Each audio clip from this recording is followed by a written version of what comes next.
د ښځو هغه عادتونه چې سړي پرې لیوني مین دي. ښځه او سړی هغه دوه جنسه دي چې خدای تعالی د یو بل د تکمیل او د یو بل د حاجت پوره کولو لپاره جوړ کړي دي. ښځې او سړي طبعاً ډول ډول عادتونه لري او په نړۍ کې هیڅ یو انسان هم د بل انسان په څیر یو شان عادتونه نه لري. البته ځینې داسې عادتونه شته چې په ښځو کې ډیر وي او سړیو کې نه وي، او په سړیو کې بیا ځینې داسې عادتونه دي چې په ښځو کې څرک نه معلومیږي. ښځې او سړي، میرمن او خاوند یو بل ته ډیر زیاته اړتیا لري، د یو بل مینې ته، د یو بل ملګرتیا ته او د یو بل خواخوږۍ ته. ځینې میرمنې له خپلو خاوندانو سر ټکوي او وایي چې خاوند یې دلچسپي ورسره نه لري.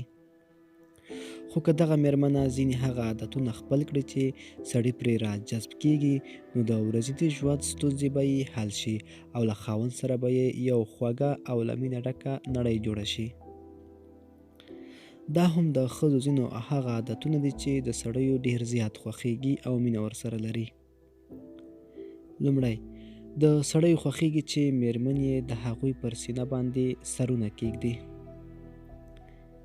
دویم، خوښیږي چې میرمن یې په ویښتو کې ګوتې ورته ووهي او ویې نازوي. دریم، د سړیو دا خوښیږي چې د خپلو میرمنو لخوا وستایل شي. څلورم، د سړیو دا خوښیږي چې میرمن یې ورته غوږ ونیسي او خبرې یې واوري. پنځم، ښځې دې د نورو خلکو پر وړاندې پر خپل خاوند مهربانه اوسي. شپږم، ښځې دې له خپلو خاوندانو سره طبي چلند وکړي او له غیر طبي چلند نه دې ډډه وکړي. اووم، ښځې دې خاوندانو ته ښې مشورې ورکوي، که څه هم چې خاوند یې ورسره نه مني. اتم، میرمنه باید له خپل خاوند سره صادقه وي. نهم، میرمن دې خاوند ته ثابته کړي چې هغه د خپل خاوند ځان او مال ته پوره توجه کوي.